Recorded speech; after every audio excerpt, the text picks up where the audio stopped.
I was first elected in 2016, took office in 2017, was re-elected in 2020.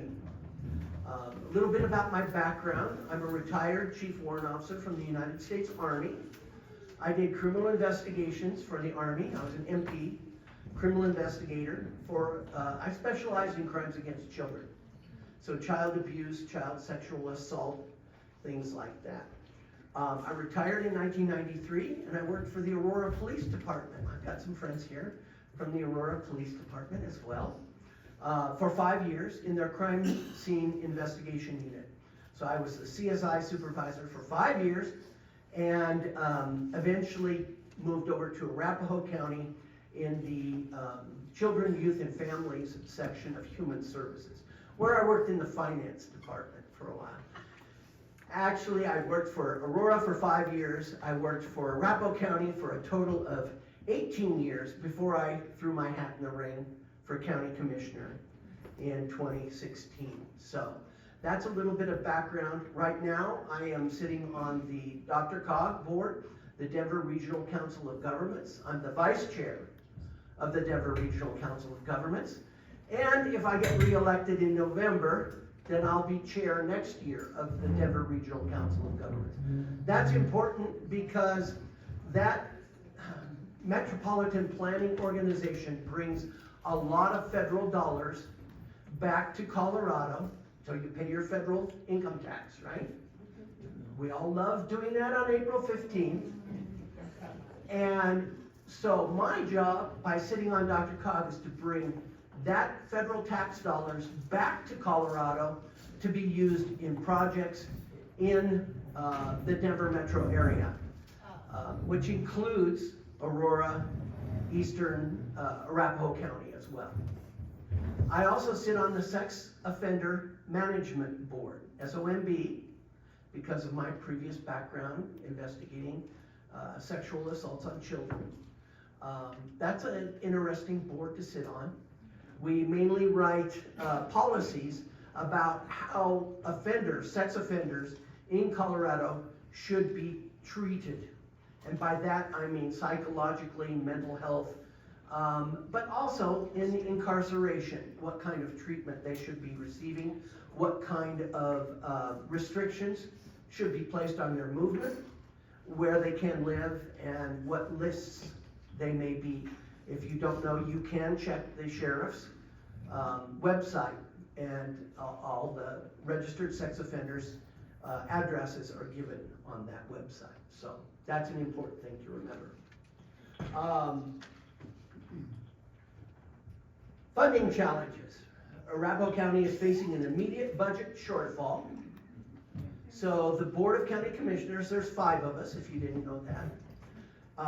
There are 5 county commissioners. I work with 4 other colleagues, and we get along great. We talk to each other. We don't always agree, if you can imagine that, but we get things done. The good part is many of the things that we talk about on the Arapahoe County Board of County Commissioners is not political in nature. It's land use, whether a property should be zoned as commercial, residential, or industrial. We get along. We have some pretty interesting discussions, especially during the legislative session. Have you been watching the bills that are coming out of downtown Denver? Okay, good. I'm glad you're informed about that. I don't need to say anything more about that. We could talk all night about those things. We are required by Colorado law to maintain a balanced budget. That means we cannot spend more than we have in revenue. A lot of people are concerned about property taxes. I can talk for hours about that. Very complicated subject, but that's what's leading to our budgetary shortfall. We're going to talk tonight about Bennett Law Enforcement Services. Many of you have heard that Bennett, and we have some elected, I should do that, elected officials. Would you please stand up real quick for me? We have folks here from Bennett. Great, thank you very much. They're on the Board of Trustees.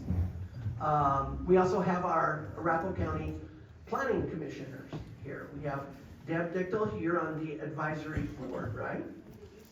East End Advisory Board, and Randy Miller is here, and he sits on our Arapahoe County Planning Department, Planning Commission, sorry about that.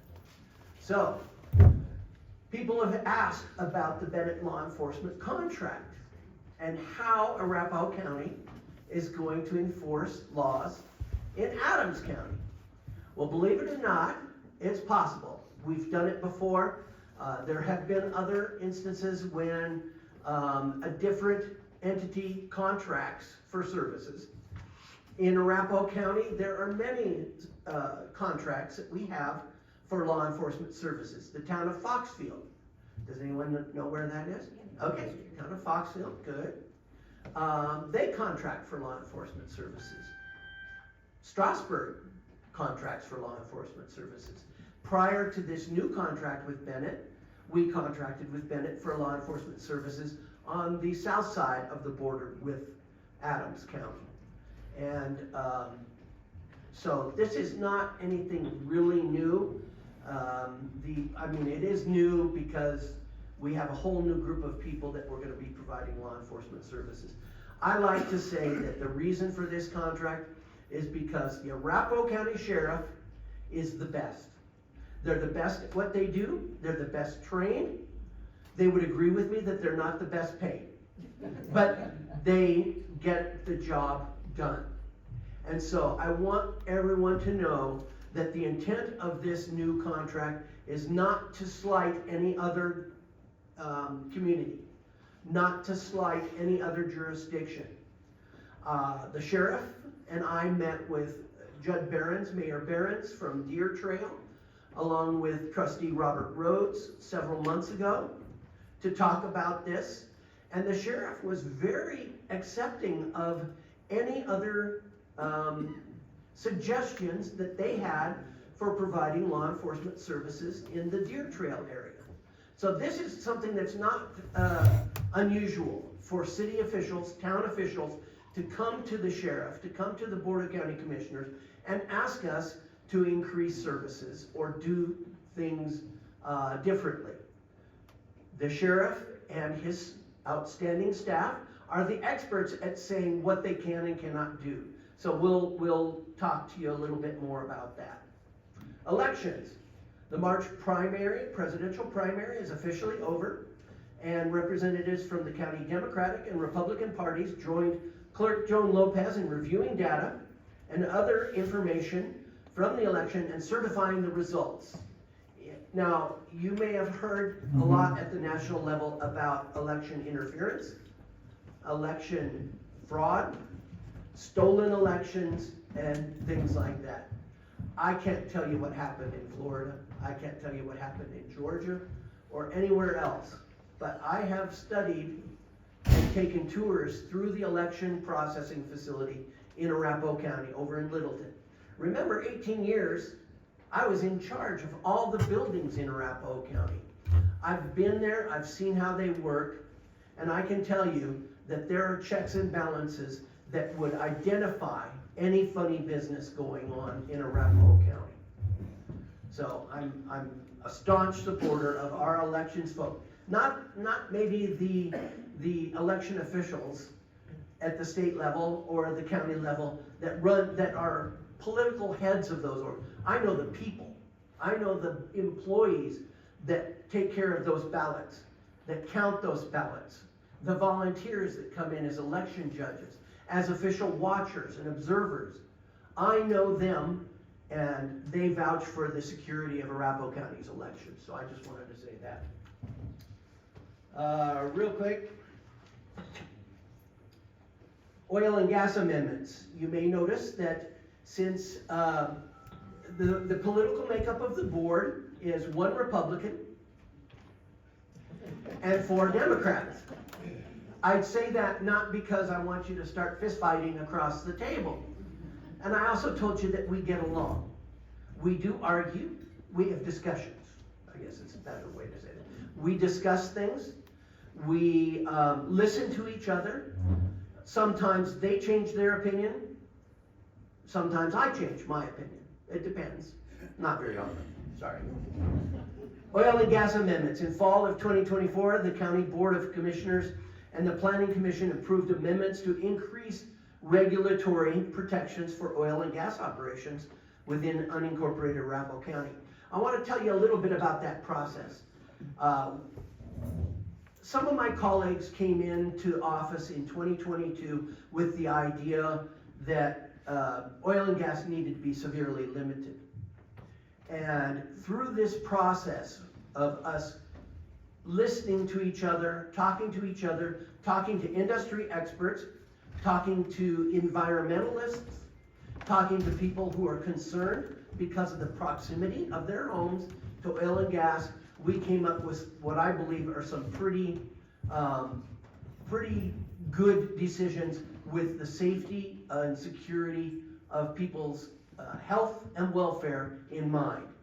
One of those compromises that we got is that there are several off-ramps. And by that I mean if there's a setback of a mile. We instituted a mile setback from the Aurora Reservoir. Why did we do that? Because the city of Aurora has a mile setback from their own reservoir. What we did say is there are exceptions to that mile setback. If it's down gradient, we all know that blank runs downhill. I think I can say that. You can fill in the blank. Oil goes downhill as well if there's a spill, which is rare, very, very rare when oil and gas has a spill of any nature that isn't contained right on site. So there are off-ramps. That setback of a mile can be reduced depending on the safeguards that they have in place to protect the water and also the people that live in those neighborhoods. So they weren't exactly what I would have hoped for. They were more stringent than I would have hoped for, but we ended up doing some pretty good legislation there. We are going to work with the Planning Commission on further amendments. And again, I'll be as vocal as I can to protect oil and gas rights. That's just I support business and I support the oil and gas industry. So, there could be people, thank you for the applause, but there are probably people swearing at me under their breath too. I mean, water supply study. I went to a meeting last night before I came to the American Legion. By the way, I belong to the Buyers American Legion. I'm a member of this Post 160, the Alton Franz Post 160, and we had our meeting last night here. Prior to that, I was at a water study meeting, and that study will be completed this year.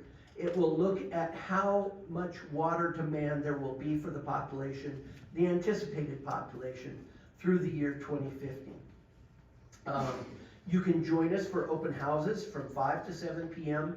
at the Smoky Hill Library in Centennial, and from 5 to 7 May 9th, wait a minute, did I give the date?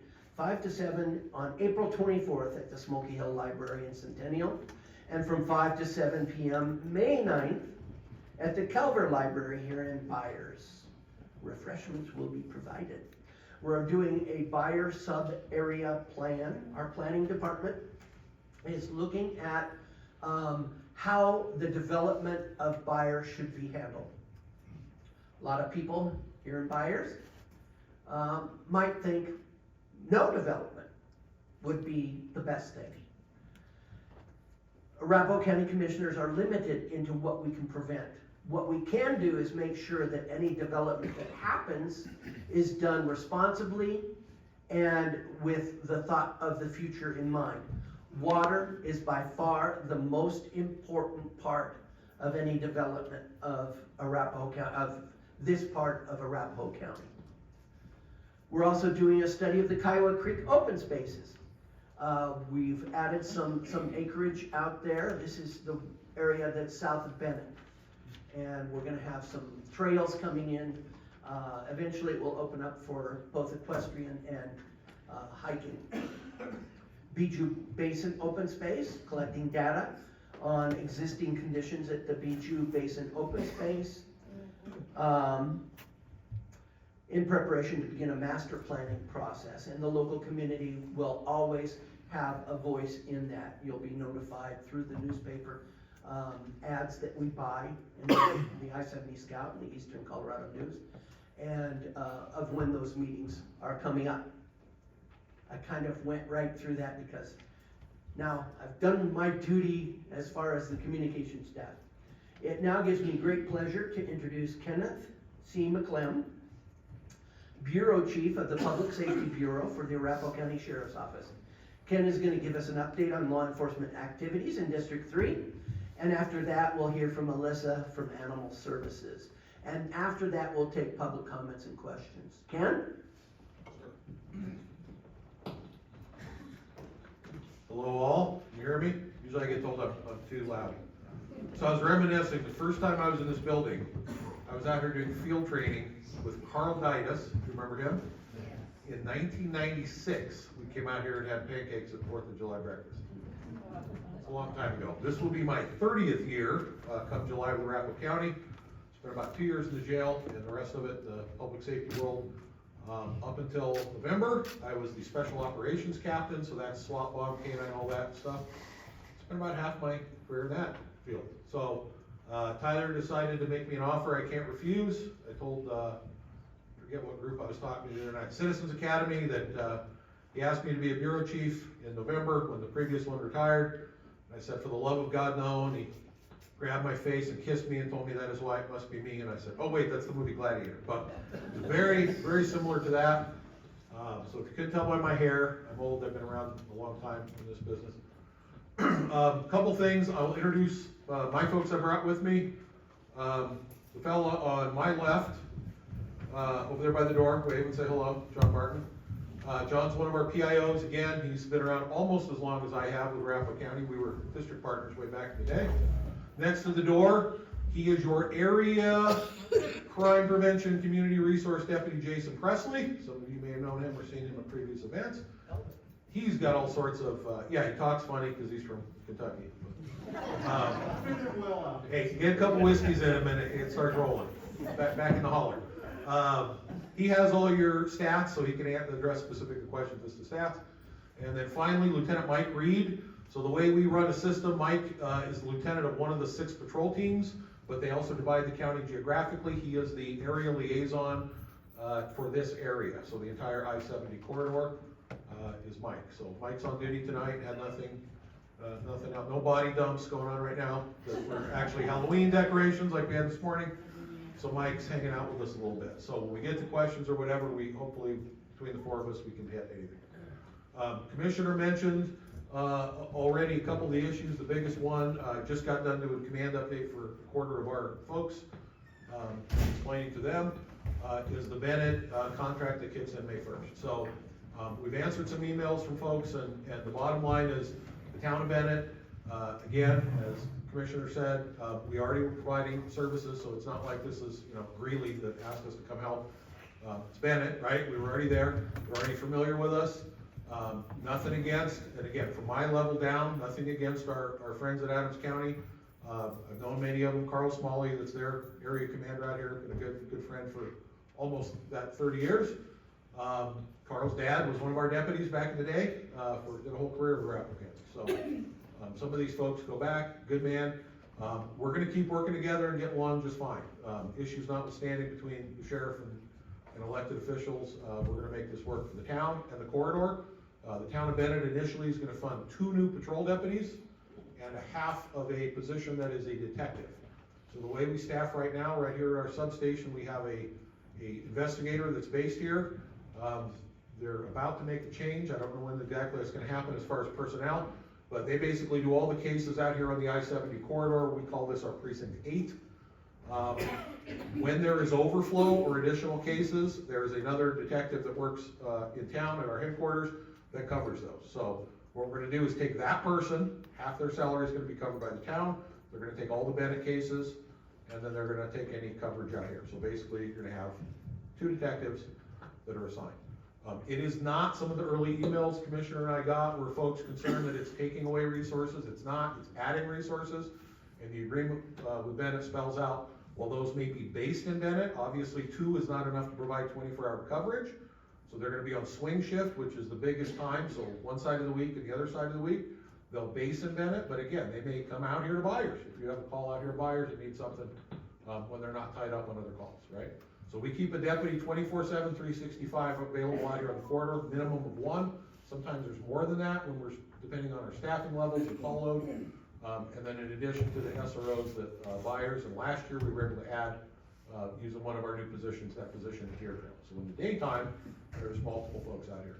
Our deputies, the Adams deputies, state troopers, they all work together, they all get along, and that will not change. Everybody is committed to that. Commander Smalley and myself have talked several times, that we're gonna keep that going for you guys. So that said, that's the start. Hopefully, you know, again, like some of the areas out here, Bennett is gonna grow over the years.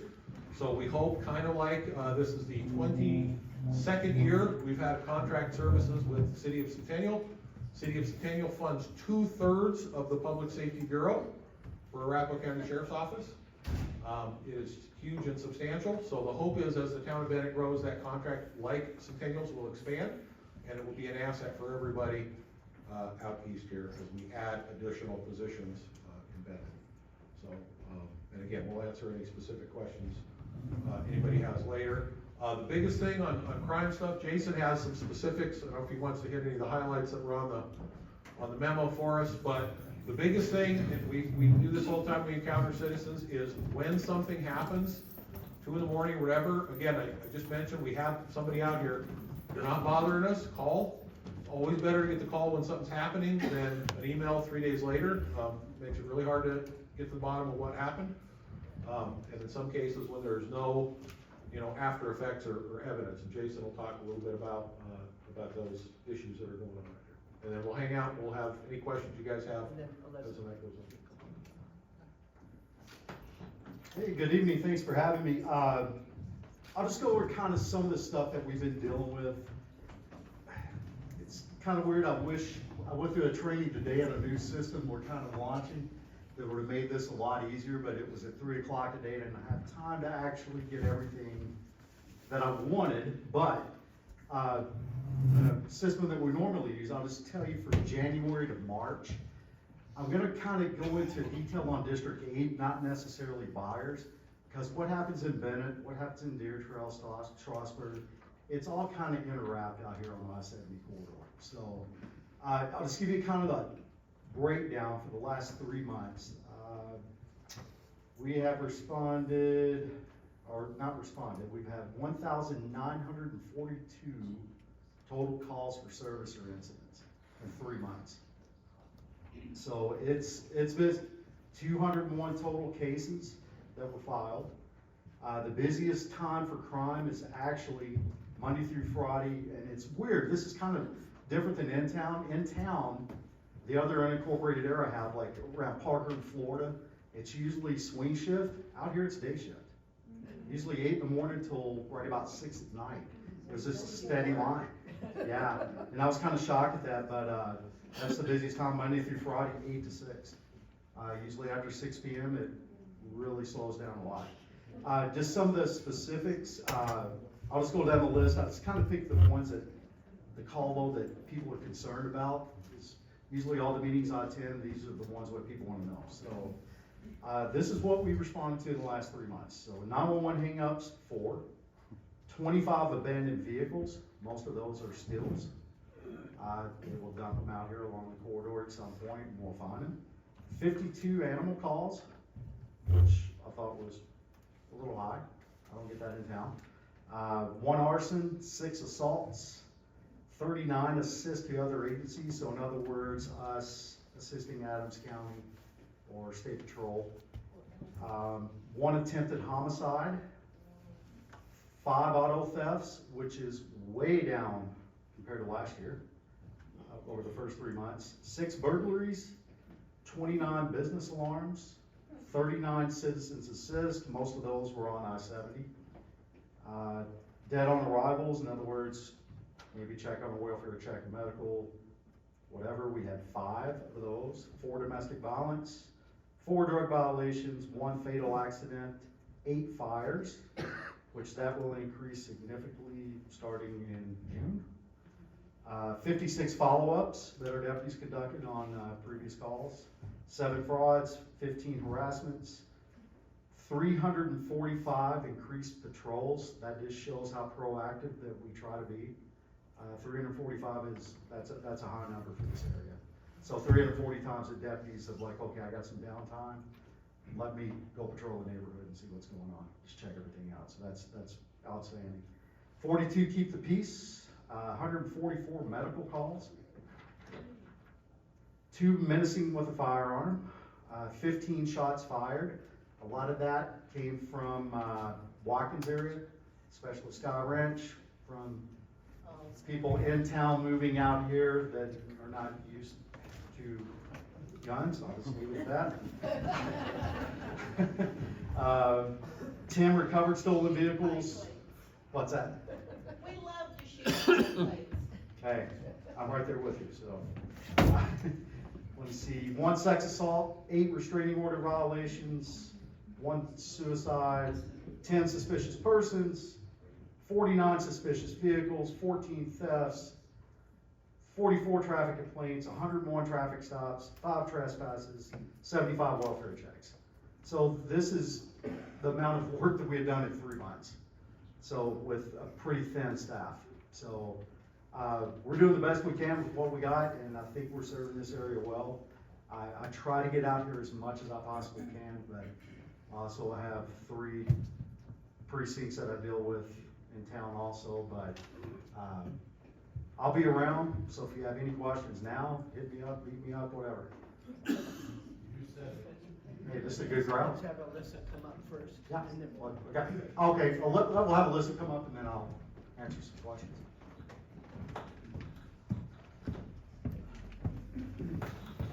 Some of you may not know, our animal control division is part of Public Works. They're not part of the sheriff's office, but they have a very close relationship with the sheriff's office and can call on them whenever necessary, and they have any number of times. This is Alyssa Hayden.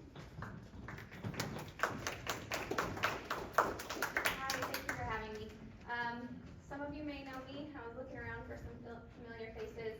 I just have to start by saying I grew up on the plains of Texas, but I've been here about 10 years, and every time I come out here, it reminds me of home. But it's a little hillier, because where I'm from, it's very flat. And we have a saying that if your dog runs away from you, you can see it run for 2 days. So, yeah, that's about how flat it is. So, to start off, as Commissioner Baker mentioned, we're a part of Public Works, which means there are some differences. We don't actually work out of the same building as the sheriff's office. Last year I worked really hard to get us on the same radios so that we could have dispatch for safety. So we don't carry weapons, we don't have the same kind of outfit as the sheriff's office does. To add to that, I am the field supervisor and I only have 2 officers right now. And so depending on how long you've been in the county, you know that it spans 72 miles, and that's quite a bit. So we do our best, and our office hours are Monday through Friday, 8 to 6, but we have somebody on call 24/7. To split that between the 3 of us, it can be quite a bit at times. So it's just something to know about us and what we're working with in terms of our capabilities. I will get to kind of our call volume, similar to what you just heard, but I want to address a few other things first. So we respond to calls about domestic pets pretty much the majority of the time, but if it's something that has to do with livestock, if it's something that has to do with wildlife, if we can't handle it, we typically know the people who can, and we'll do our best to put you in contact with them. So, like I said earlier, we have the high density areas in the city, but then we have the plains out here. We have spent quite a bit of time out here recently. Anything from abandoned dogs. We had some puppies thrown out a window last week. And then we had a stray German Shepherd mama that was out today as well. And then it sounds like we have somebody who knows about it. It kind of gets around on Facebook. We try to keep apprised of those pages as well. And so we're very familiar. It's just a matter of balancing the priorities. And then taking into account that if we have somebody who's sick as an officer or somebody who's out, then we have one person.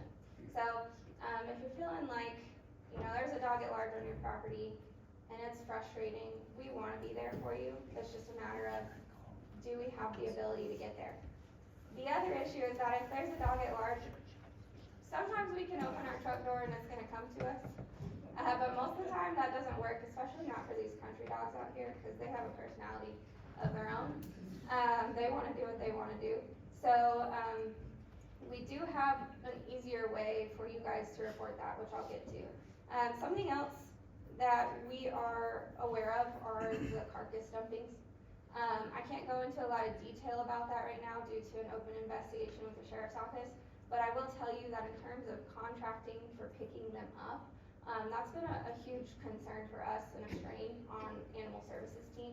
Since we have such a limited team, and we're responding to those emergent calls, the high priorities, and then we don't have the equipment to pick up 6 horses, or, you know, 10, even just 1 horse, we don't have the ability to do that. And our contractor actually went out of business this February, and we haven't had any luck getting bids. So, I would actually look to you guys as my community, if you know of any rendering companies, pickup companies, to please let us know, because we're actively searching, and we do care to get those removed. Yes, sir?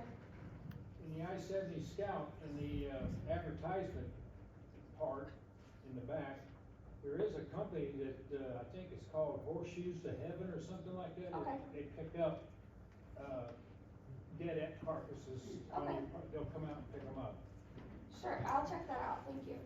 I gave Caitlin some resources and stuff that I had checked out through the rescues and stuff Okay. the day before she decided to have the baby. That might be part of it, but we're certainly looking into it. A lot of these companies, one that we sent a bid to was all the way in Fort Collins because it was one of the only 2 that we could find. And so, a lot of them don't have websites, which is a lot harder, it's word of mouth. So, we wanna hear about it, which is a great resource for us, so. Do you have to take bids on them?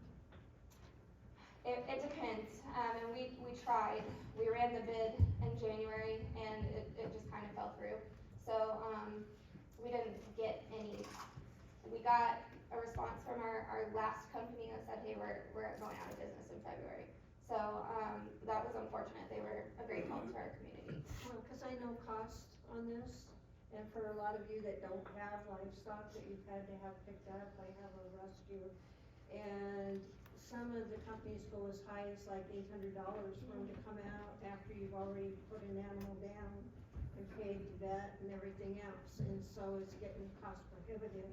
And I think that's why we're seeing more of the animals being dumped out here. It is very expensive, and for our local contractor, before they went out of business, for one pickup, we paid close to $3,000. That was just one, and we were seeing multiple of those large animal dumpings, last year. So, we're aware of 1 horse that still has not been picked up, unfortunately. Our biggest priority is making sure it's not in the roadway. So I really appreciate your patience with us, it truly is important. It ties up dispatch lines, so 911 lines, it ties up our lines because we have our own dispatch. So we're 3 officers that are also answering phone calls. For the month of March, we received 975 phone calls. Among the 3 of us, we're responsible for returning all of those calls. Now that doesn't mean that we responded, everything was a case, but that's a lot of time spent on the phone when you're trying to span the 72 miles. So whereas the sheriff's office has substations, we only have 1 location, and that's about I-25 in Arapahoe. We also don't have lights and sirens. So when we want to get here as quickly as possible, especially dogs being attacked, or dogs attacking cattle or livestock, that's a big one for us. That's a number 1 priority. We try to get out here as soon as possible. We responded to those recently, and we tend to take the dogs in sight for that. I saw somebody waving hands, so it sounds like maybe that's familiar to you. What was that? That was me. Okay. Yeah, well, we've had more than 1, unfortunately. So, just so you're aware, you are allowed to protect your livestock. So if you need to use lethal means, you can do that. We don't wanna put you in that position, but it does happen. Could you repeat that again, please? You said that the owner of the property can use lethal means? To protect, if your livestock are actively being attacked by a dog, yes, Does that include horses as well as Yes. cattle? yes. And how does that work out if this ends up going to court because the individual sues you for shooting their dog? Well, I can't speak to civil, the law protects you against that, and if that happens, in any case, recently where we've had a dog that has been killed, while attacking livestock, we have cited the dog owner. We see them as responsible for that dog's behavior and also allowing it to be put in a position where it lost its life. Just as the same as if your dog is in the street and it gets hit by a car, you're putting somebody in a position to have to make that decision. And so we really wanna to get that point across. Dogs at large are an issue. Now when they're just running, it's one thing, but if they're out chasing cattle, livestock, anything, we wanna make sure that we're getting to it, and that includes chickens, so. Do we? It's in the Colorado statutes that any animal, dog, is harassing your cattle, horses, sheep, what the heck ever. The Arapahoe County Sheriff gave me this piece of paper, cause I had a neighbor's dog that was running my calves in the barnyard. And fortunately, he took it down there and showed the guy on the paper. He had a stack of papers like this on his dashboard to pass out. This was a Arapahoe County Sheriff deputy. He showed the person that statute. Well, luckily, 3 weeks later, he sold his place and moved the hell back into Aurora.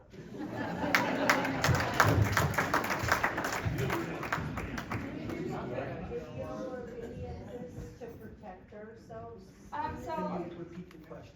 Oh, do we need to take any kind of video for protecting ourselves if this does go to court or whatever? so she's asking if, for those of you that can't hear, if you need to take video of any of this.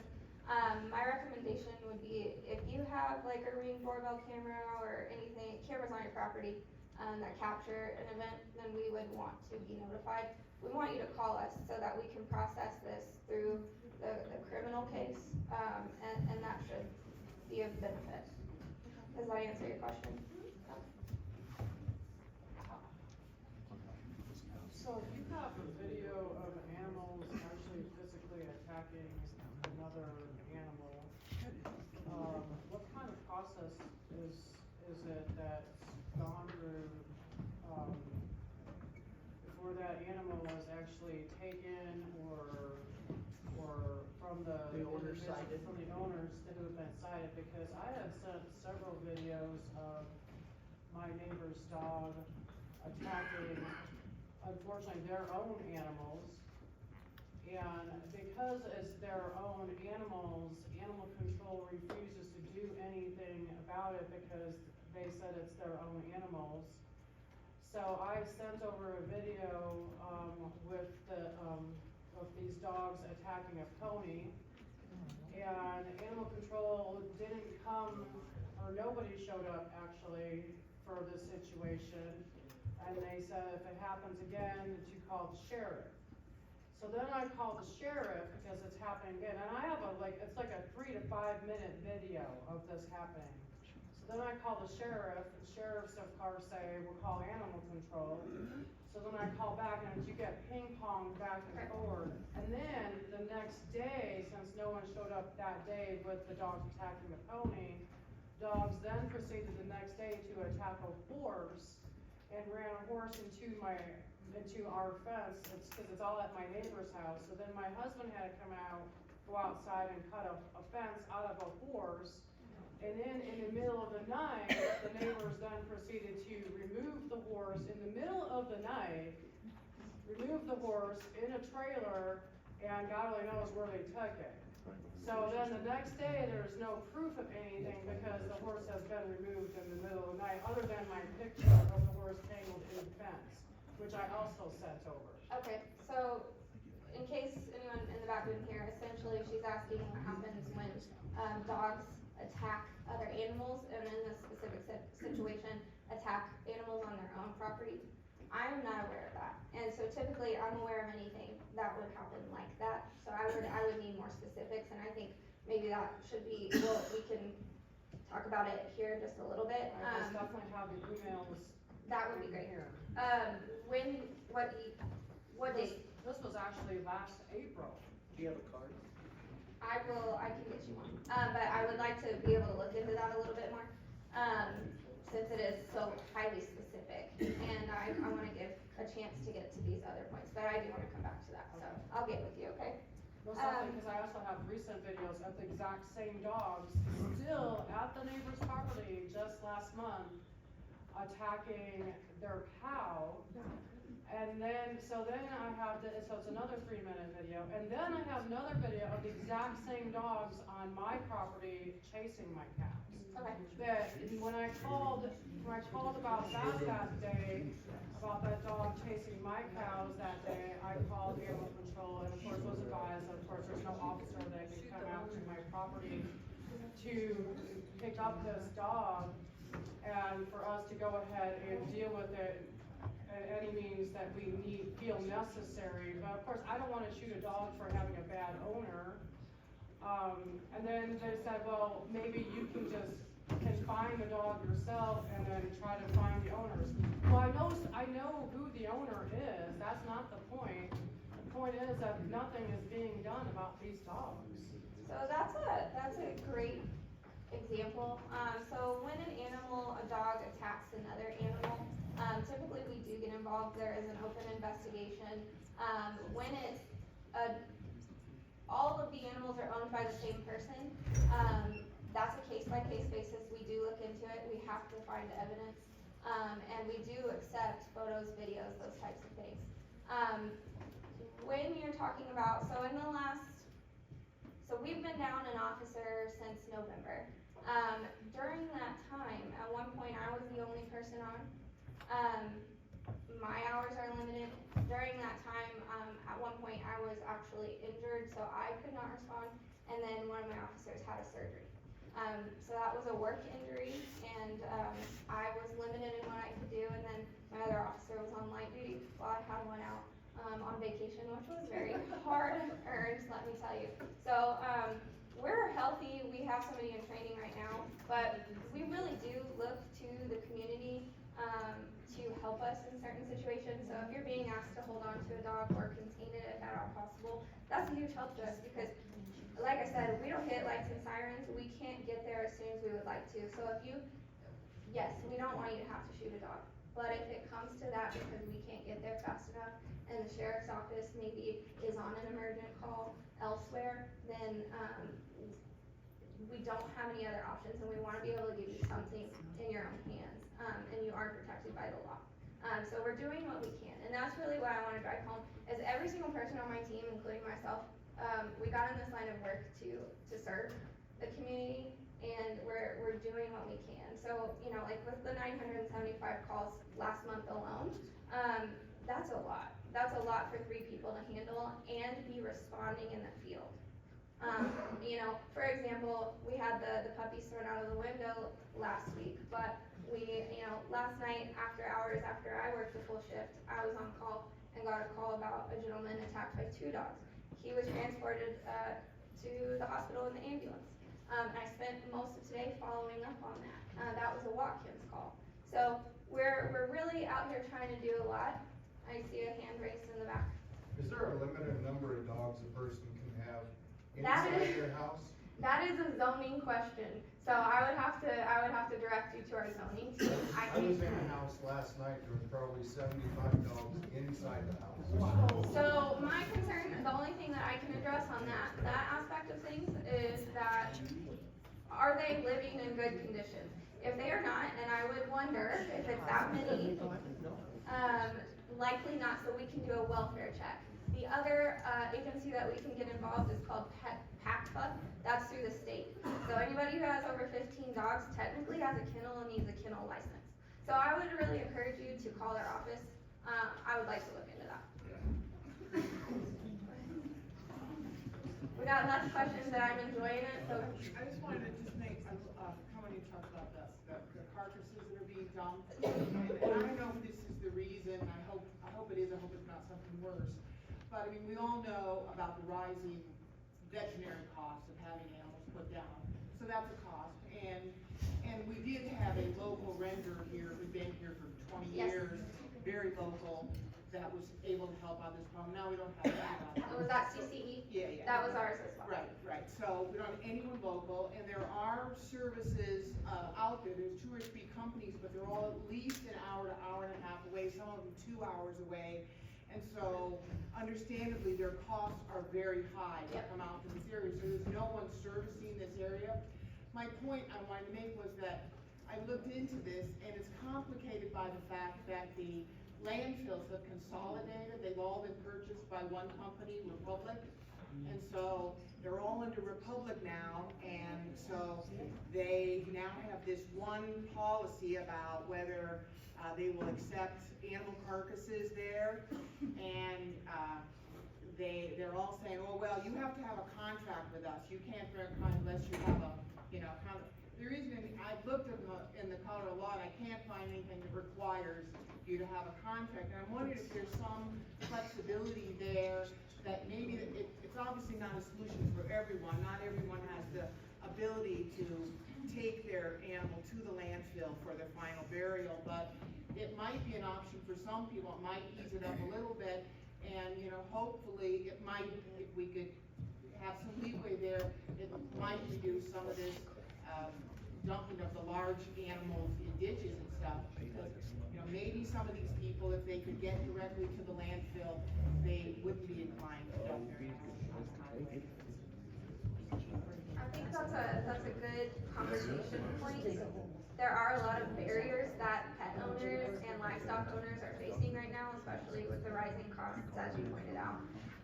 And I think it's something that, we're actively working on that. Between the field calls, between the phone calls, we're actively working on that behind the scenes, as well as so many other things. But that's one of our top priorities, to try to see if we can make this connection in the community, not just for ourselves, but for the owners as well. And then, to add to that, every time that there's a dumping, and you guys may already know this, is that we have the brand inspector come out, the sheriff's office has been really good about that recently. They have not been able to tie any of these animals back to owners. If they could, then they would be responsible for removal. And so for some reason, we're having a lot who are not being branded appropriately through the inspector. And she's having a really tough time coming out to all those calls too, to see this type of stuff. There's one, right? One brand. For Arapahoe County, we have one who covers all the way to Deer Trail, and then we have a gentleman who covers east of Deer Trail. So, she should always be contacted, and we have her number if you aren't able to get a hold of her. That goes for stray livestock as well, which is another topic. And I'm gonna go ahead and finish up my points, and then for the open discussion and questions, we'll come back. So the stray livestock is where I'm segueing into. I don't know how many of you have had an issue with that. Has that been somewhat of an issue? As you may know, Colorado is an open range state, often referred to as the fence out state. We have had some city folk move out and not be aware of that, so that's always an interesting conversation. And so that's another thing where we get the brand inspector involved. If you take that livestock on your property, you are responsible for caring for it if you're keeping it on your property. And then notifying the brand inspector within 5 days. So we can always point you in the right direction if you need it. Now, if an owner is identified and that the livestock caused damage to your property, in the form of like crops, those types of things, they could be held liable. So that's not so much my wheelhouse, but I am pretty educated on it, and then, like I said, we point you to the state brand inspector, so. Alright.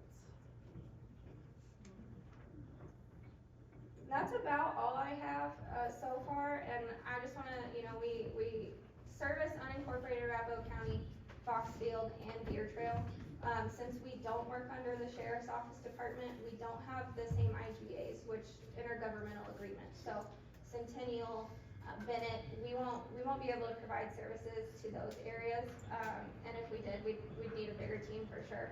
So, if you need us, you can contact us via phone. We also have a really great updated online form that gets everything we need up front, so you don't have to meet with an officer to verify your identity, give us the photos, get the written statement, we can get it all online. And so I'd encourage you to use that if you need it. So if there's a dog at large on your property, you know who it belongs to, take a photo of it, get online and report it to us, because we can go straight to the dog owner. And then we can start our process depending on how many past experiences we've had with them. Some of them are repeat offenders, and it takes quite a while for us to get through to them. So, but we do what we can. I want to make sure that you all have our phone number and our website. Is there a good place that would be posted that we know of? You can put it on our community page as well. Okay. I can make sure it's on the community page. Okay. What is that number? We're gonna get it on the community page. So our animal services number is 720-874-6750. We're extension 4. So, we often get a lot of other calls for other jurisdictions because people think Arapahoe County, so if you're in Aurora, Centennial, we're fielding a lot of calls for them too, and that doesn't count the 975 for unincorporated, so. Alrighty, I'm gonna stand by for any questions. Oh, you might have seen the handsome gentleman in the back. His name is Liam, that's my son. He wanted to attend today since it was an after-school activity for us, so he's been a great support. And they're not going anywhere, but I wanted to get to the list. People came in the door, they were asked to sign up if they wanted to speak. So I'm gonna call out some names here, and if you have a question specifically for any of us, please go ahead and tell us who you're addressing that question to. The first one is Phil Raklowski. Phil, come on up. And just ask us your question. But I give you the mic so that everyone can hear you. Okay. I would like to know what we can do about shooting after dark. This particular situation, I had a new neighbor, and they were shooting vigorously until midnight, and then after midnight, the boom boom music went on until 3 a.m. So the neighbor is quite a ways from me. He's over a quarter of a mile, so you knew the music was very loud. And I just wanted to know what we can do about that. And I've heard a lot of questions about this, and I know we've answered a lot of, I've gotten a lot of complaints too, that they're being told by the sheriff's office that there's nothing they can do.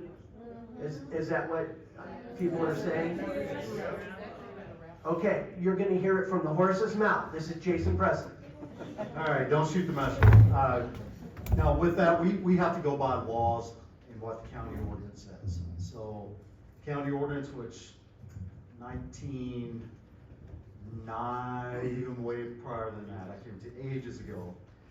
East of Gun Club Road in unincorporated Arapahoe County, you can shoot your weapons. That was probably before I was born when that ordinance came out. With that, there is no loud noise ordinance in Arapahoe County. Oh, so you get them on the noise, but not the gun. We can't get them on the noise either. There is no noise ordinance in Arapahoe County. Like City of Centennial, there is.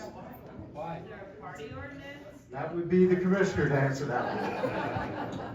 No, we don't have an ordinance, but I've been told that there's a state law called disturbing the peace. Can you comment on that? Yes. Honestly, I'd have to read that again, but as far as state law and disturbing the peace, I don't think it goes toward noise. We'll let the lieutenant even go further on this. All right, so in terms of disturbing the peace, that's not necessarily a charge in the state of Colorado. It's kind of like a Hollywood type thing. We do have disorderly conduct, which, if we can push it, it's gonna be, there's a lot of factors that play into that, as far as what they specifically are doing, and the way they're doing it, and how it's affecting you. So that's a harder point to prove, and then it's only a low level petty offense. So in terms of them going to court, it's not going to be very effective in terms of anything. I heard someone say, well, how do we change that? That's where you gotta get on your state legislators. We only enforce the laws, we don't make them. There's only so much we can do, believe me, when we deal with some of these people on repeat times. Oftentimes we have people that call, but they want to remain anonymous. They're not willing to file or write statements for us, which is other things that we need in terms of that. Because in order to have a crime, we have to have a victim. If no one wants to help out, potentially have to go to court or anything like that, then there's really very little that we can do. Can I ask you real quick? So, if there's no ordinances, does it make a difference though, if it's somebody that's like in Sky Ranch, that the houses are less than 1 acre lots or half-acre lots compared to somebody on 5 acres or 30 acres, whether they're firing off a firearm, it makes no difference? In terms of firearms on that smaller property, Eastern Gun Club, I don't think. The county statute, the county ordinance is what it is on that. It just says East of Arapahoe County, East of Gun Club Road. Now, we probably could swing the disorderly in a subdivision. Yeah, subdivision, that's gonna be a lot easier It's a lot to easier. do. If someone's firing a gun in their backyard and there's a house 15 feet away, there's gonna be additional things that we're gonna do, because that round, obviously, you can't leave the property. If it's going into someone else's home, then there are certain other statutes with that. Hi, yes, my name's Terry. I'm working with Miss Brody right now, which is the assistant DA. We've got some really bad neighbors. We've probably got 12 code violations against them right now. They've been out on the property, I've caught them poaching during dove season. I got pictures of them.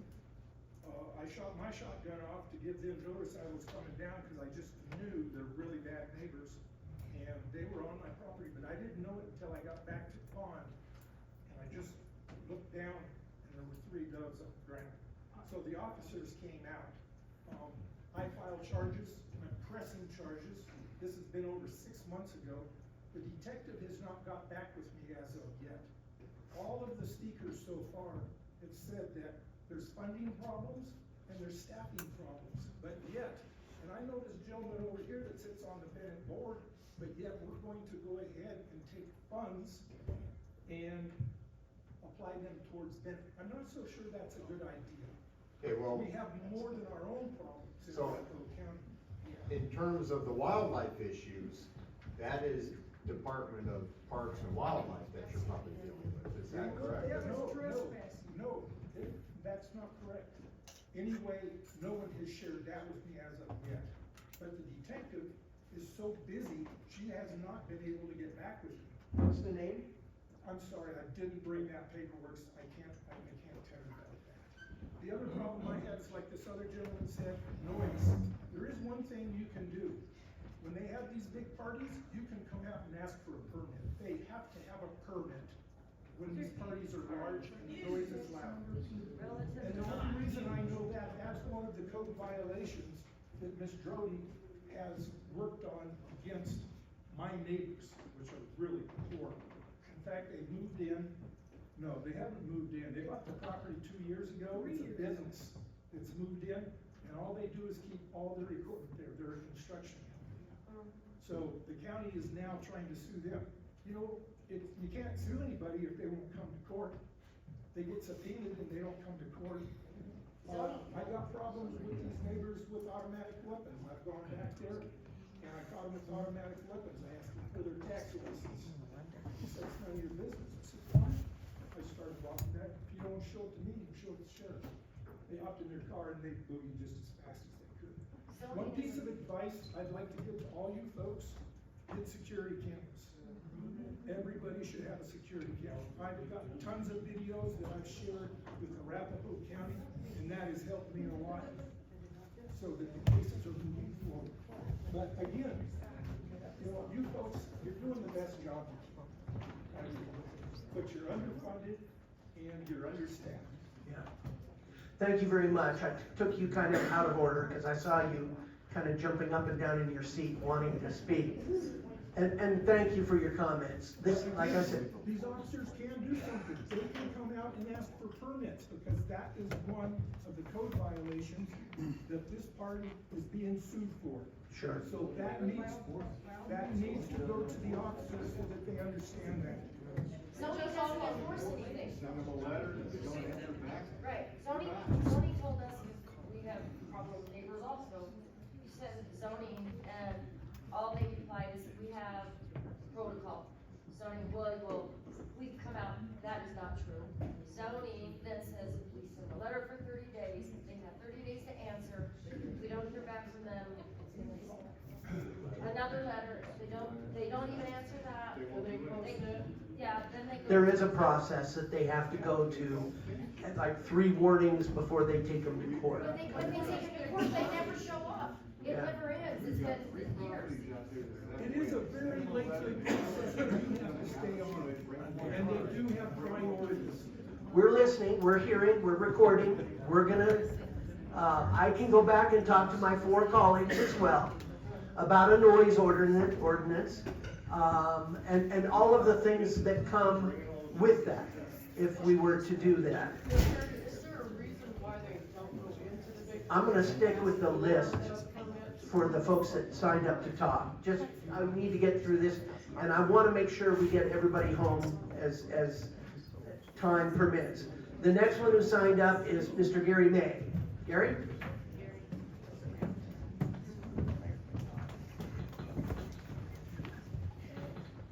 I didn't mean to talk on this particular issue, but this guy brought up the very point. We at May Farms have a number of events, and we know that we are required by the county to have more than a 45 decibel limit at our border. That's where we are. So when you start talking about get a permit, believe me, they have me listed in the dictionary under get a damn permit. So I have to get one every time.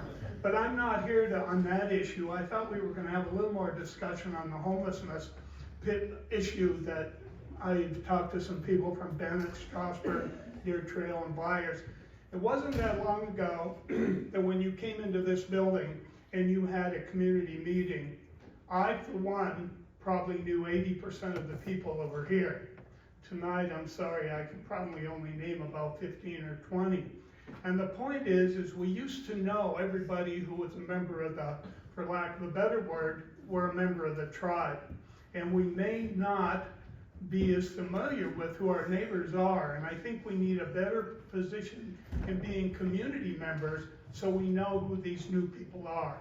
And when people don't, I don't know any of these gentlemen up here, but I've spoken with Arapahoe County. I'm one of those statistics when somebody comes in and puts up a tent or builds something and happens and you just don't see it in some of the vacant land down along the Bijou. And we have this issue coming this way. And anybody, I have a lot of agriculturists here, they know what you say when you see one rat, you probably have 10. So my point is, you don't want to turn this into an invitation for the homeless to come in here because we've got a very nice community standard. I'd like to see it maintained, and I think the new people I've met here tonight would like to see the very same thing. So I mean, if you have any questions for me, fine, but on the other hand, if you have any more comments on homelessness, I certainly want to stand with everybody and hope we can keep the fence up and keep that problem downtown Denver. Thank you, Gary. I have another event coming up on homelessness. I didn't have staff that can address that tonight. This was meant to be the sheriff and animal control those were the kind of concerns that I was hearing about. When is my next event? April 25th at the fairgrounds. April 25th at the fairgrounds at 6 o'clock. I'll have the folks that can address the housing issues, what we're doing. Housing, the lack of housing, homelessness has, they call them unhoused. There's all different protocol for how you refer to folks nowadays. You have to learn a whole new language. Sorry, kind of venting a little bit there.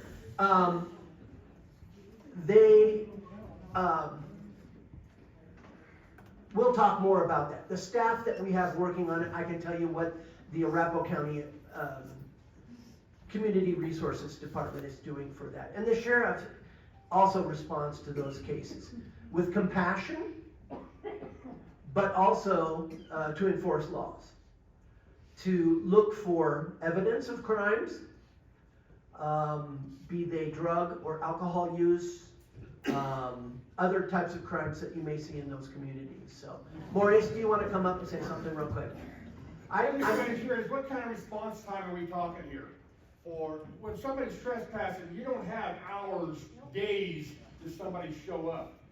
We want some. Well, that's gonna depend. I mean, last night, for example, when Jason was given the list of all the calls that we've had, I think we had about all of those last night, about 5 miles that way. So it's just gonna depend on what's going on. So I can't give you that. If they're camped out and they've got their tent, they're probably not going anywhere anytime soon. So we'll probably be able to get out and probably find them. But it just is gonna depend. I can't give you that. Do you have to post no trespassing private property? No. So especially if you've got it fenced. Well, I don't, I farm wheat, so for farmer to get into my property, I can't fence myself. A lot of the stuff you see on TV in other jurisdictions, and the homeless folks, that again, this is a lifestyle for a lot of them, they don't pick private property. They pick city property, state property, right? So if you drive down Parker near 225, you're talking about a crazy chunk of land. So we have an IGA with Aurora that says they can enforce it. It's unincorporated county, state land, that's under the Army Corps of Engineers jurisdiction. So imagine the nightmare. So periodically, all those entities get together and we go over and do a sweep. If it's clearly your private property, that's a really simple issue of trespassing. When you see that stuff in town a lot of time, there's no, like kind of like somebody said earlier, you gotta have a victim. You have to have a complainant who's willing to do it, right? And if you look at some jurisdictions where people get sympathetic, oh, I feel bad for this guy, I'm gonna let him camp out and live behind my store in this alley. Well, now it's affecting everybody else who has a store that backs up to that alley. That's what a lot of it is. It's pretty simple and clear cut if they're on your private property. I'm hearing cases that are even farther out, like the Woodland area, where there's people that have hundreds of acres and they're going Sure. out and doing their farming, and they're finding people in tents out. And a lot of times they'll hitch or whatever, they'll get off at the highway and they'll work their way up the creek beds and such and find an out of the way area and you don't find it. But again, if it's private property, it's a pretty easy solution. Shannon St. Black.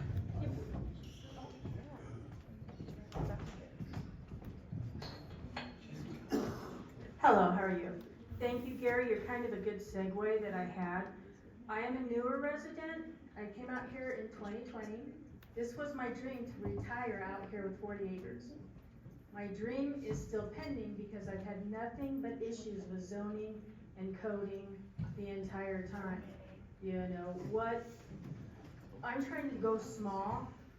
So what, as our commissioner, are you doing to help people like me who want tiny houses, container homes, anything like that? We say them, zoning and coding are like, nope. Yep. Help us, because I want this to be my land. I look at these people, these are my community. You know, I work in the doctor's office here. I see these faces all the time, and they see mine. This is my tribe, and I want to stay here. Help me to stay here. What should I do? Thank you very much for that question, Shannon. We only have Alyssa from the Public Works Department. I think I've heard from several people here tonight too. Building permits, zoning regulations, things like that. I have to say, the county is like a battleship. It takes a long time to turn that thing, but it is turning. We just did ADUs. We just approved accessory dwelling units. So now on your property, depending on the size, we've approved with certain restrictions, because if we don't have guardrails, if we don't have restrictions, then people will abuse that. And it has to be accommodating to the more urban or suburban areas with different regulations than come out on 19-acre or above properties. So there are things underway. Our planning department is studying what everybody else is doing so that we're not doing, and what our fear is that if we don't do it more quickly, the state will take that jurisdiction away from us. Last year, Senate Bill 213 was introduced. All of the we have 13 towns and cities in Arapahoe County. All of those towns and cities were against this bill. Arapahoe County went down, I was one of them that went down and testified. Not my favorite thing to do. I try to avoid the Capitol. But we do have a couple of commissioners that really, really like it. And they're good at it. So we've done things internally to Arapahoe County. We're looking at doing more. We've also done things at the state level where we want to make sure that the state does not take that control away from us. It's important that the government closest to the people are the ones that know the best. I'm not going to say government always knows what's best. That's not what I'm trying to say. It's that the culture and the way the community operates, it's important. Englewood has fought what the state is trying to do because they saw density, more people in a very, very small space. There's a bill this year called the TALK bill, Transportation-Oriented Communities, which is all well and good if you have transportation, if you have RTD, if you have bus service. We don't have that out here. So there are certain things that you try to fight and you try to handle where you can. And it takes a long time. We're not quick, we're not nimble. Oh, I know. Thankfully, I have a neighbor who's given me a place to live for the last 4 years because I haven't been able to live on my own property since the day I bought it. Yeah. All right, we're gonna go down the list.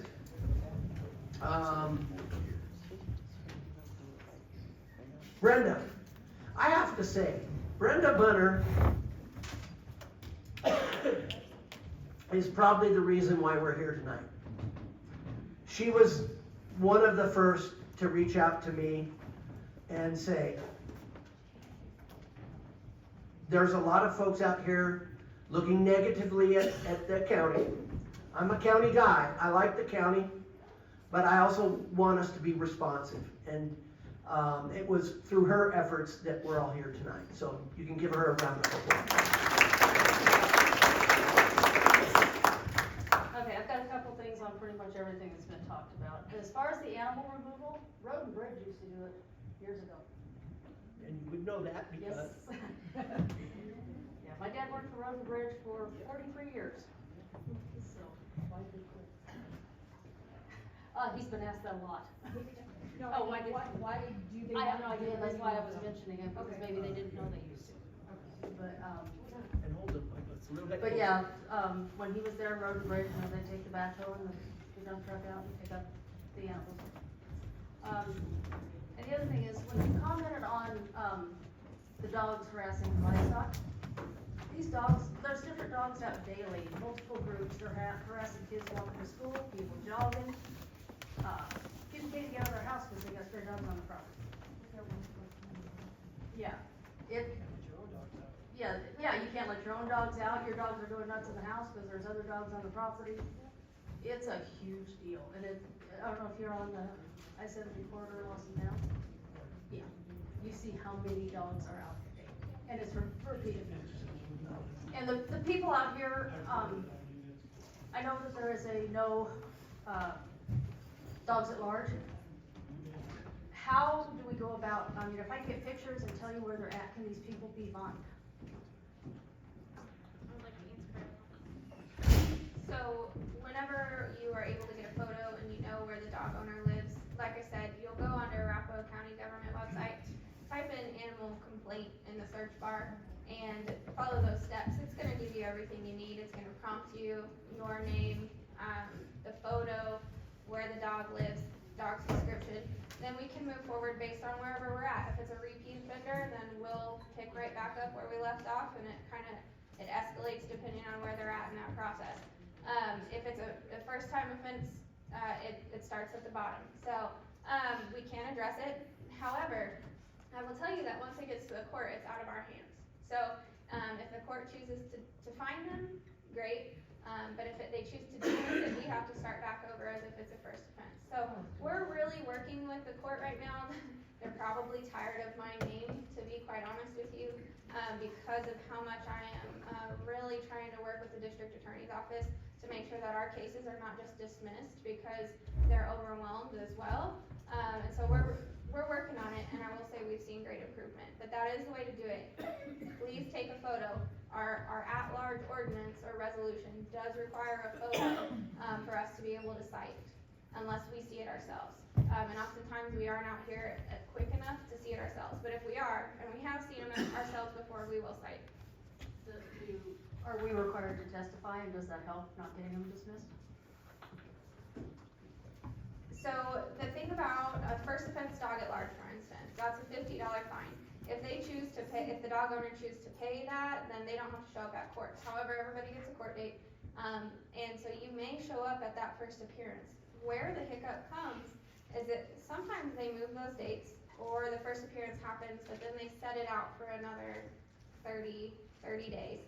And then you would have to continue to pursue that. We're doing what we can to show up at court to really advocate for our cases, but we have to, so our cases go to court every single week. And for instance, 2 weeks ago, I was in court from 8 a.m. to 12 p.m. I have 2 officers. I cannot always allocate that time, and that was one of the highest priority calls. That was a crazy call, where it was a state level charge and we took the dog. So in an instance where it's a dog at large and we have a big docket, we can't afford to let you guys hang out and when you're seeing these violations and show up at court. So that's just another complexity that we're facing. So yes, you can show up at court. It can be a little bit confusing to try to navigate, and we can only help so much. How many chances do they get with their dogs out large? You know, when you lose an animals like crazy. So What about children, you know?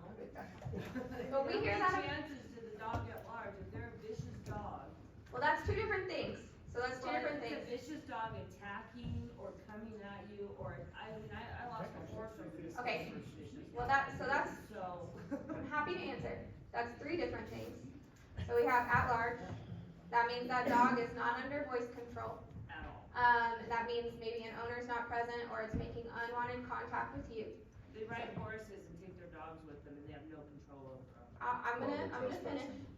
So then we have approach. Approach in an aggressive manner only applies to a human. So if a dog is running up to you, making you circle into you, snapping, barking, whatever it may be, that's approach in an aggressive manner. And then if it is making contact with you, is trying to bite at you, then we have an aggressive dog. We can address all 3 of those things. So the way we assess priorities, if we have just a dog at large, he's running out having fun in a field, there's nobody around, there's not a cow in sight, there's not a child in sight, that's not at the top of the priority when we have a dog that's actually actively approaching people, and has maybe bit someone.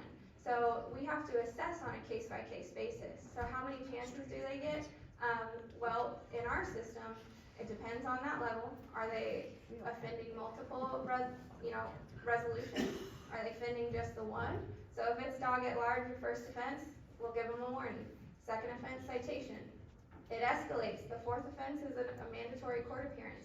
But once it's out of my hands and in the court's hands, if they're dismissing them, nope, the dog owner's not learning a lesson, which is where we get back into that cycle of, I'm showing up at court to really fight for this case because we have repeat offenders, but it's not in our hands anymore. So I'm really working to bridge that gap. That takes a ton of time. I will tell you that right now. And with such a limited amount of resources and a team, I can't be everywhere at once. However, whenever it's that at large or a dog on dog attack, dog attacking a chicken, a dog attacking a kid, we're out there, it's a summons the first time. So if they're causing injury, they're gonna get a summons unless it's like you fell down and scraped your knee. We're gonna give a warning probably. But if that dog is causing injury, especially if it's pretty serious, I don't like being nipped by dogs, it hurts. So I will give a citation on the first time. Just don't let your dog bite people. And we're gonna give a citation. So that's a mandatory court appearance if it's causing injury. That does go for if you trip and fall and that dog, we've had people break a wrist. And then guess what? That is now a state dangerous dog charge, that you have to go to court for. That's a misdemeanor. So, in those cases, they typically are taken seriously, but some of these repeat offenders where it's approaching aggressively, if you're trying to walk down your drive, we have that a lot out here. Where the dog will jump the fence and it's running up and down that dirt road. And I mean, I just issued a warning for it this week. So, yeah, it really is dependent on those circumstances. One comment, sorry.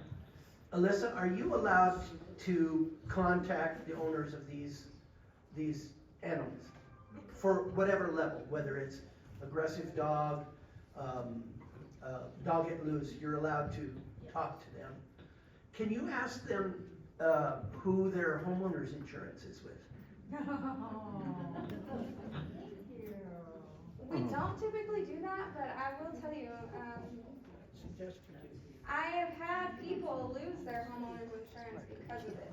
If it's happening on their property, and I think sometimes it's not. In fact, I had a woman who, her dog bit an insurance agent, and it happened to be from her own insurance company.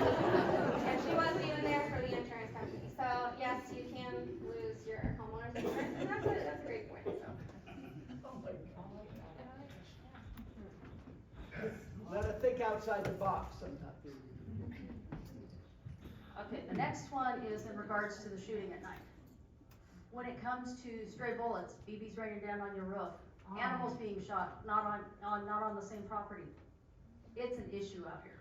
Yes. We've gotta get something done. Canaanite I know of one person, they were having a party, and this is in Strasburg Heights. Having a party and they had a hole shot through their garage while they were outside. All the time. So it's, and in regards to the free range, I had an argument with a gentleman after his pigs got hit because he was, oh, it's free range, and I'm like, free range doesn't mean what you think it does. Or open range, yeah, open range does not mean what you think it does. It doesn't mean you come out here and turn your animals loose. And that's where we're running into a lot of that. They come out here, they put up one strand of smooth wire fence and expect it to hold a herd of cows. And then this one would be for the sheriff's department. The maniac drivers out here. I live on what is jokingly referred to as Highway 181. Sit on I got good news for you. Yeah. Good news? Yeah. Okay, so one of our traffic unit deputies, all right, several of these concerns were over here conspiring. Whether it's the issues animal control pointed out or the sheriff's office, do have to do, to a gentleman's earlier point, with staffing levels, okay? I just looked at numbers today.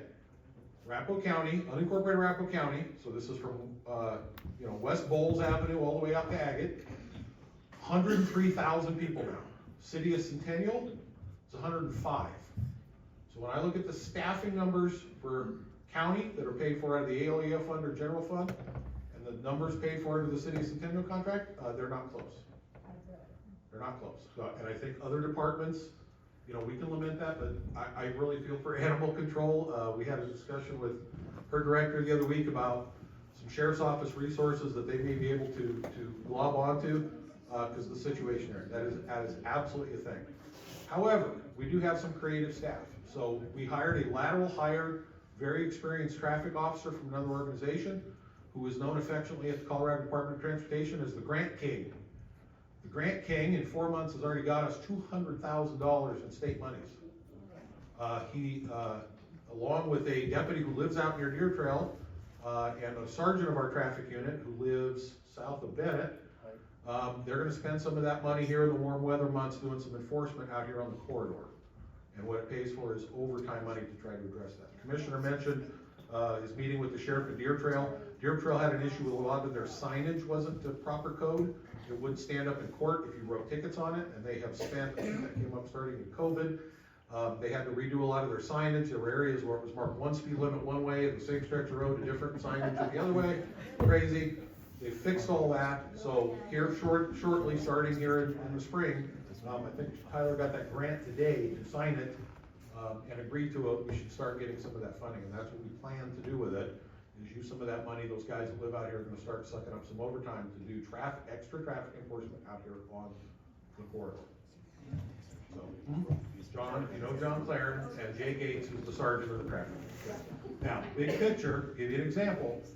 Centennial added 2 last year, so we now have, slap me if I get this wrong, we added 2 additional in traffic from the city, so we now have 12 city-funded traffic positions. There are 2 county. We asked for 2 more county, got told no. So, when we get asked periodically, not to put the commissioner on the spot, but including by one of the commissioners asked last time, when all the bureau chiefs were over for a meeting, how come ticket revenue is so low to the county? Well, we have 2 positions. We just asked you for more and you said no, and one of those is vacant. So the city pays through their contract, right, for those positions. Does that make sense, people, how that works? So they fund those positions. It's together in the sheriff's office, but it's Centennial funded, and so they decide how many positions we have. So they've decided to make traffic enforcement a priority. They have a city traffic code, which generates some revenue to offset the cost of operating that system, and they've staffed it accordingly. So that said, however, we plan on using that grant to do some stuff out here that we can't otherwise do with 2 guys. And again, those 2 positions, that's everything from the areas near Sheridan that are unincorporated all the way out. 2 guys. And there is something I'd like to speak with you separately about later. Sure. And, the biggest thing is like Gary mentioned, get to know your neighbors. How many of you have tried to get to know your neighbors and they either look out the window at you and walk away, or the minute you leave, they come out and shut the gate? They want nothing to do with us because they know they're in the wrong. But that's what we're getting out here is, I hate to say it, but the riffraff that can't be in town. I live next to some Rottweilers. Luckily, there's a fence in between my horses and. The house, right next to us, the day it sold, we weren't even sure it had sold because 5 vehicles pull in, they all jump out and start firing guns. And we called the guy that owned the house at the time to make sure that the sale had gone through and nothing had fell through, and they were pissed off because why? But yeah, it's, they move out here thinking it's the Wild West. We do still have rules. Thank you, Brenda. That was, appreciate her. I don't have on my list anyone else that wanted to talk. I see the lady over here. If you think you can speak from there, or you can come up and use the mic. I just wanted to introduce myself to everyone. I'm the admin that took over the I-70 border lost and found pet page 3 years ago. Okay. I'm Karen Story. I live in Bennett. I do 24/7 following Facebook, all of the Colorado Facebook groups, the next door posting lost and found animals, reuniting them with their owners. I also do lost dog recovery. I caught the German Shepherd that Alyssa mentioned this morning. I spent 8 hours down on 173 and County Road 30 and tracked her this morning, and she's in a safe place. We did not find any puppies anywhere. I watched her and assessed her for 5 hours to make sure everywhere she went to see if there were puppies. We think she might actually be pregnant, or she was just used so many times they decided they were done with her and they took her puppies and dumped her, but she is still lactating. Because those are the puppies that they threw out the window. Well, if they're German Shepherd puppies, I never heard about those puppies. But anyway, I track lost and found dogs. If you're not on I-70 corridor Facebook group, my truck's out here with my traps if anybody has any questions. But the best thing you can do, if you have animals that you're seeing repeatedly on your property, they don't have the staff to come out and chase them. I go from E470 all the way to Lyman, all the way up to Wiggins, and all the way down to Kiowa to trap dogs. But we have to have the residents tell us that they're seeing them repeatedly, and then most of them are done. I've trapped 16 dogs already this year, but I have 26 dogs I've helped get home. What's your name again, ma'am? Karen Story. God bless you, Karen. But, and there's people all over the state that do it. I just got trained to be the most eastern person. And, I was working with Alyssa's staff today. They came out after I was out there, Officer Wild and Officer Angel. And they agreed they don't have the staff, they don't have the traps, they can't man it, they don't have cameras. I put out trail cams, I man it 24/7 till I catch the dog and get it safe. 2 weeks ago, I caught 2 dogs side by side. That was a first for me, but it was in Adams County, north of Watkins. And 3 dogs last week and 2 cats, all in a matter of 2 days. So it keeps me really busy for an old woman. But I do have a couple helpers that help sometimes. But I just want you guys to know who I am, and you can reach out to me anytime if you have animals that are repeatedly on your property. I can come out and set a trap, and I can usually catch them pretty quick. Hi, Karen.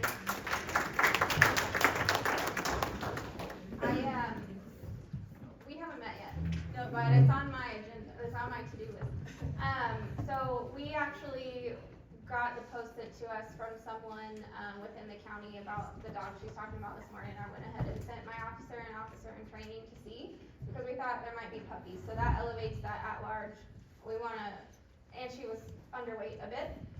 So we wanted to make sure that if there were puppies and she's underweight, that she's not gonna have a good time out here.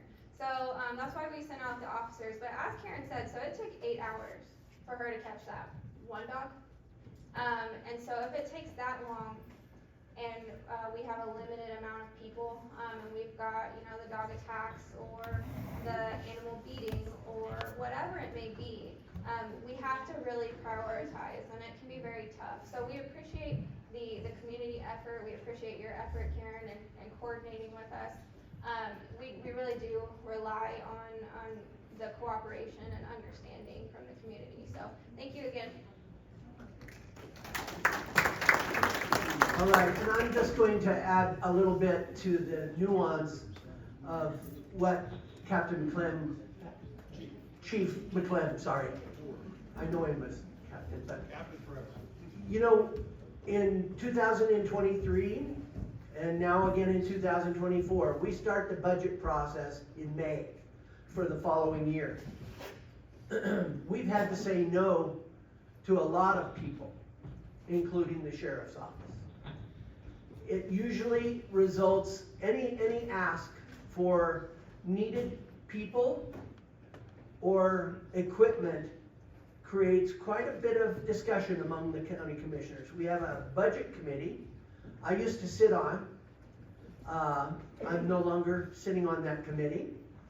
Other commissioners wanted to sit on that committee. So again, there's 5 of us. The executive budget committee had to say no to a lot of things, including law enforcement, including human services, including community resources, public works. We're $300 million behind in road maintenance, countywide. Now, there's a bridge. I want to make sure, talk to Jordan over here in the red coat about that bridge. Yeah, we both live off of it. Okay, that's important. We'll get inspectors out to look at it as soon as we possibly can. Safety is number 1 for us. And while it may not seem that just want to stress, you are our eyes and ears out here.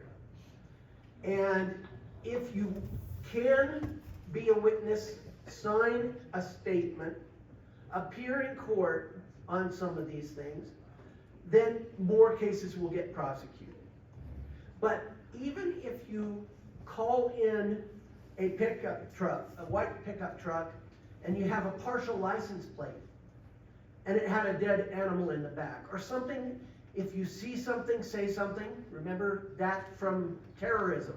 Well, it's getting to be the same way out here. I'm not saying we have terrorists, but if you can report this information, if you don't think it's getting heard when you call dispatch, copy me on it. I can guarantee you that the sheriff looks at my emails. They all do. I mean, I may not go directly to the sheriff, but I'll usually copy him because I want him to know about these kind of interactions. My email address is jbaker@arapahogov.com. That's JBAKER @ARAPAHOEGOV.com. You can write to all 5 commissioners at commissioners@arapahogov.com. That way you get to all of us. Joe, can I say one thing? Deb Dickel is on the East End Planning Advisory Committee. I just wanted to say though, when you're recording this stuff, I'm also a retired 911 dispatcher, and it's very important that when you're calling in these things for the sheriffs to respond, the more information that you can put out there about time, direction to travel, vehicle color, driver, anything of that. And the dispatcher, she's probably gonna ask you what your name is, and a lot of people don't wanna get involved. But you can also tell them that you wanna remain anonymous, but at least give that dispatcher your name or a phone number or something, because when these guys get out here and they're out here looking around for this vehicle, and if they spot something that they think might be connected to whatever you're calling about, at least they would have a phone number or a name of somebody that they can call. They're not necessarily gonna go to the owner or whoever that they're saying and say, oh yeah, you know, Jane Doe down the street called and this is why we're out here. But at least they need to know who's calling in so that they can give you a call or an email or whatever to ask questions. You know, I mean, they're already out here looking at trying to do their job. So the more information that you can put out there for them, the better and easier it is for them to do their job. All right, we're getting close to running out of time, but we'll stick around. I want to make sure that these folks chose this life in uniform. They swore an oath to uphold the Constitution, the United States Constitution, and the Constitution of the state of Colorado. And they deserve our utmost respect for the types of things that they do.